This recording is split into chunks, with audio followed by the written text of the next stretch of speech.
Lo interesante de la elaboración onírica no es el significado del sueño. Esa es una distancia entre Jung y Freud, porque Freud publica su interpretación de los sueños en 1899, pero en su ego desmesurado le parece tan revolucionaria lo que llama teoría, usando un término que en ciencia es otra cosa que la que él cree, porque una teoría no es una hipótesis, aunque él supone que se basó en suficiente evidencia, etc. Lo que Freud descubrió, según él, en su teoría onírica, es tan revolucionario que él considera que empieza 1900 con su interpretación de los sueños. Entonces, aunque la publica en 1899, cuando busca sobre la interpretación de los sueños sale como si fuera publicada en 1900.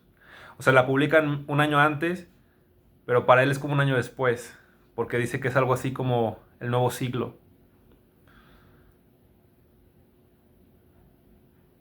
Y de los primeros hallazgos en psicoanálisis no es lo del sueño, sino los actos fallidos, por ejemplo, donde vemos los lapsus, ese tipo de cosas. Pero la interpretación de los sueños es una teoría más solidificada porque estás construyendo una narrativa. Cuando tú hablas de lapsus y cosas así, estás hablando de fenómenos puntuales que etcétera, pero no suena tan atractivo como decir te puedo narrar toda una historia respecto a qué significa un sueño. Pero leer a Freud es interesante porque sabes que es pseudocientífico, se basó en una muestra no representativa, pero su razonamiento es autocrítico. Constantemente se está tirando mierda a sí mismo. Tampoco dice cosas como soy horrible y demás, pero sí se pregunta, o sea, usa un método científico contemporáneo antes de que se asentara como contemporáneamente se ha asentado, porque hay una distinción entre el método científico baconiano de tengo una hipótesis, la luna es de queso, entonces hago todo lo posible para comprobarla y me doy cuenta de que la luna y el queso comparten factores. Al parecer la luna tiene hoyos, como el queso, o tiene cráteres, o ciertas... O sea, no es uniforme, me refiero, no es una superficie... La superficie de la luna no es, digamos, bien comportada, etcétera, como con el queso, ¿no? Y bajo ciertas circunstancias se ve como el queso, el color se parece, etcétera. Incluso puedes argumentar que las nubes que pueden circundar a la imagen de la luna que tú ves desde la Tierra parece el humo del queso o panela que sacas del refri, etcétera. Como cuando el queso ya está muy frío y están pasando cosas raras de condensación y cosas así. Y puedes concluir que el queso y la luna se parecen mucho. Y puedes llegar a afirmar científicamente que el queso y la luna tienen cualidades que esencialmente los hacen parecidos o cosas así. Ese método científico no es el que usamos es el que intenta más bien, el que desmiente con todo lo posible la hipótesis planteada. Entonces tú en lugar de querer juntar evidencia de por qué la luna es de queso, en realidad falseas más bien lo mejor posible tu hipótesis con toda la evidencia que puedas. Y entonces te das cuenta de que las rugosidades de la luna, o sea, igual, entonces un queso se parece también a un periódico arrugado, ¿no? Pero estamos de acuerdo en que no son lo mismo porque tú mueres un periódico arrugado y no te sabe a queso y las cualidades son distintas, etcétera, ¿no? Entonces niegas, o sea, te das cuenta científicamente que la luna no es de queso, haces muchas más evidencias, muchas más pruebas también, y pasan más cosas, pero esa es como la base del método científico contemporáneo, que estás falseando lo más posible la hipótesis, pero hay hipótesis que son reales, o lo más reales posibles, en el sentido de que no las puedes falsificar. o falsear. O sea, no puedes negar que la gravedad, etc. Irónicamente, Freud hace esto con sus propias, vamos a llamarles hipótesis, porque las somete a un análisis constantemente crítico e intenta, más bien busca muchas formas de desmentirse a sí mismo, pero no encuentra ninguna porque los razonamientos que él plantea son completos o son incompletos en el sentido de que admiten espacio para la falta, ya en lacaniano, pero con lógica es difícil negar los axiomas y los postulados freudianos. Y luego hacen más estudios que tampoco tienen mucho rigor científico, pero se dan cuenta con estadísticas más fuertes que antes, lo cual significa no están usando el método científico al pie de la letra, pero lacanianamente y posmoderna actualmente vemos que gran parte de lo que decía Freud en realidad tenía sentido. Y no solo desde el psicoanálisis, o sea, incluso los lapsus, aunque en la psicología basada en evidencia vemos que no porque tú digas por error que tu pareja se parece a tu mamá, no por eso significa que te gusta tu mamá, es una conclusión muy fuerte de una conexión que podría ser muy fortuita. Sin embargo, sí vemos que frecuentemente cuando las personas están pensando en algo o tienen antojo de algo, o incluso cuando quieren ocultar algo, las palabras que usan significantes en lacaniano a veces salen sin querer en el discurso que pretendía decir otra cosa. Ejemplos contemporáneos, cuando Bush dijo algo así, de que claro que querían, digo, no queremos la guerra con Afganistán o algo así, porque definitivamente no nos conviene. Una cosa sí dijo en público, eso lo puedes buscar en YouTube. Y entonces vemos que, aunque no siempre un lapsus es, etcétera, y no es tan determinista como suponemos freudianamente, la hipótesis de los lapsus tiene sentido. La hipótesis de la cura hablada tiene sentido porque las terapias, también las basadas en evidencia, están también basadas en el habla. O sea, es necesaria una comunicación constantemente verbal entre terapeuta y paciente, por conductista que sea el asunto, para incluso llegar a un análisis funcional de la conducta. Hay sueños que hemos explicado científicamente, entonces hay algunos como por ejemplo, mucha gente ha soñado que se le caen los dientes y eso indica pérdida de control o sentimiento de pérdida de sensación de pérdida de control en su vida, etcétera. O mucha gente ha soñado que se pierde en una casa muy grande o en su casa y eso tiene que ver con desconocimiento propio o inseguridades. Ambos sueños se parecen porque los dos tienen que ver al menos con una sensación de impotencia referente a la identidad, lo que sea que eso sea, pero a la concepción del espejo de la identidad en lacaniano, ¿no? Pero en lo científico diríamos, tiene que ver con sensación de incompletitud de lo que podríamos llamar la persona o el sistema, si queremos ser más conductistas.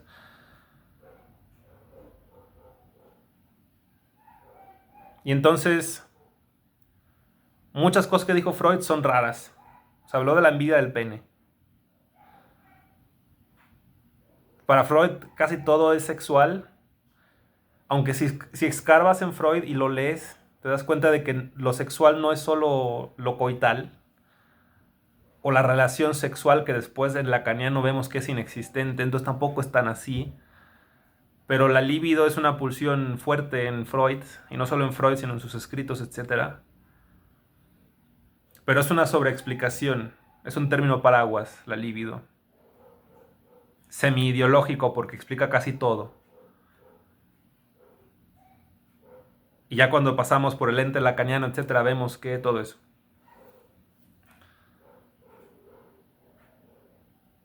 Pero la teoría de Freud se solidifica en el sueño y empieza por la interpretación de los sueños. Interpreta, por ejemplo, sueños de algunos de sus pacientes, donde, por ejemplo, en el sueño un niño estaba asustado de un caballo y eso tiene que ver con un odio hacia el padre, por ejemplo. Y aunque suena muy loco, cuando lo lees tiene todo el sentido del mundo. Es como descubrir un crimen, paréntesis, o referencia a después cuando Lacan habla del cuento de Poe, de la carta robada. Entonces, el psicoanálisis es una forma de novela de misterio, o más que eso, una forma forénsica casi de pensar.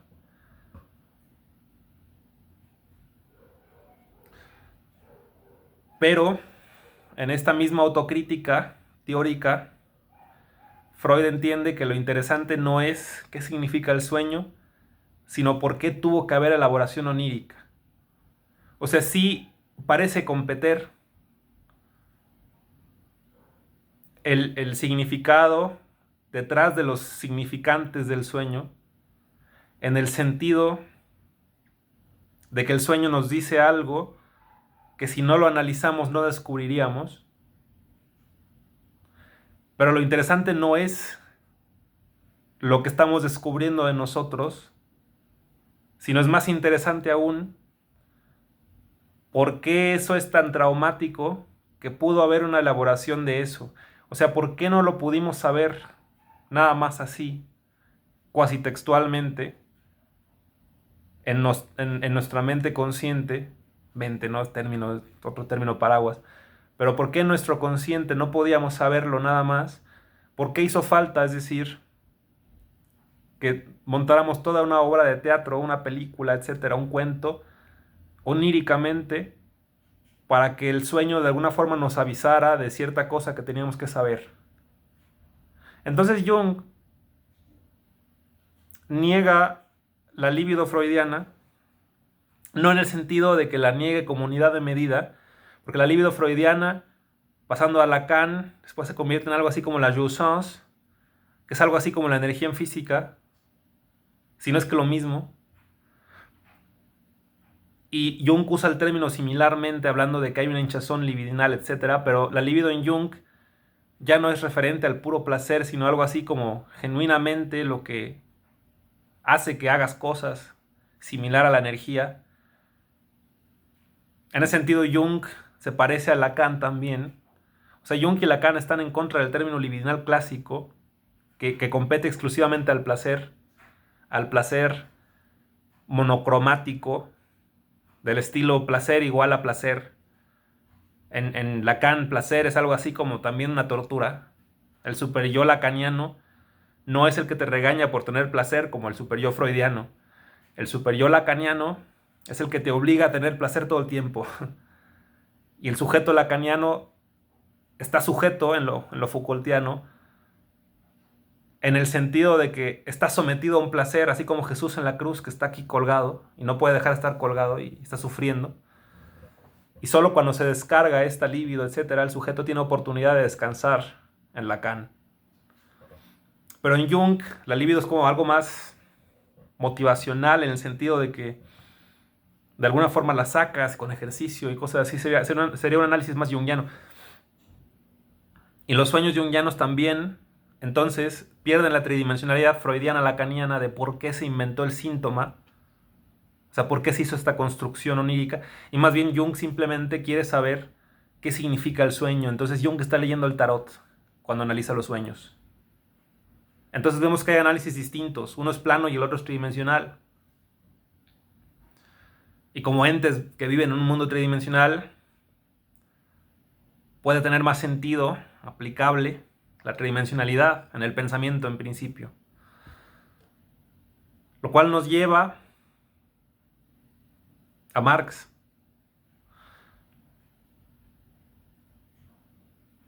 Porque Marx descubre el síntoma previo a Freud. Marx se da cuenta de que el dinero, aunque se usa como moneda de cambio, el dinero, los liberales lo llamarían la mayor abstracción posible, porque no significa nada por sí mismo, solo significa en el intercambio. Y el dinero evita que nos matemos entre nosotros porque hay una superestructura, aunque no quieran usar ese término porque son liberales, que nos insta a actuar en favor de obtener dinero y no necesariamente en favor de matarnos a pedrazos. Que también sucede con desorganizaciones sociales por personas que de hecho quieren tu dinero, pero es la minoría.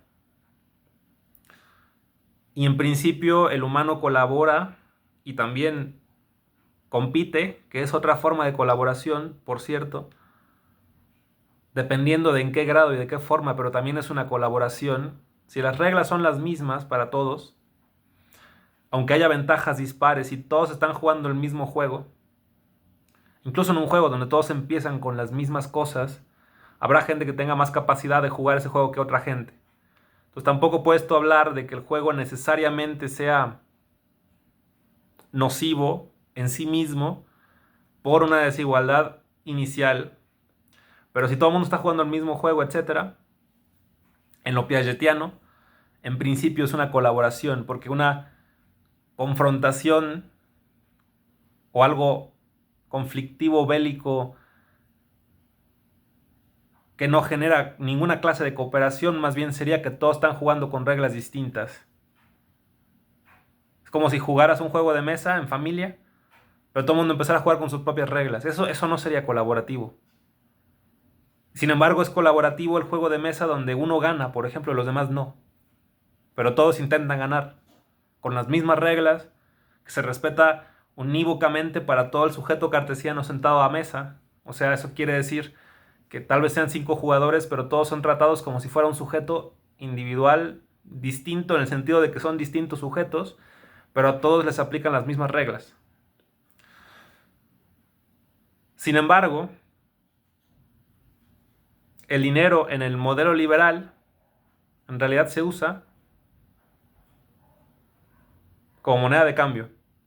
O sea, para que la gente coopere, etcétera.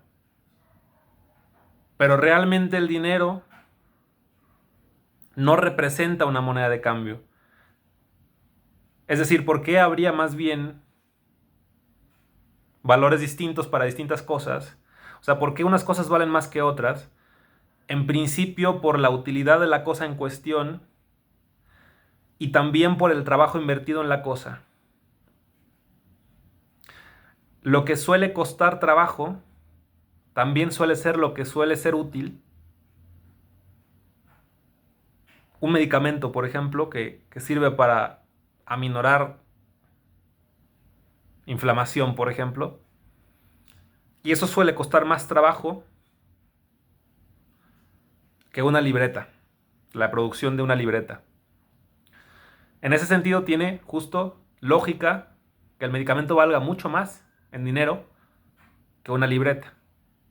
Pero no tiene lógica que el panadero, de quien desayunas todos los días, gane mucho menos que el futbolista a quien ves en tus ratos libres. O sea, y esa es la crítica marxista. Que el dinero en realidad sirve para representar el valor tal cual de la cosa que estás consumiendo. No como moneda de cambio exclusivamente, sino como moneda de cambio en referencia al valor de cada cosa.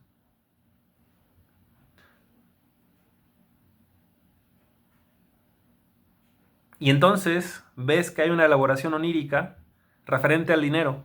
Onírica en el sentido metafórico, metonímico incluso, pero el dinero es una construcción a modo de sueño en donde tiene que haber un significante que incluso ponemos con símbolos, como monedas o billetes con ciertos colores y con ciertos símbolos también.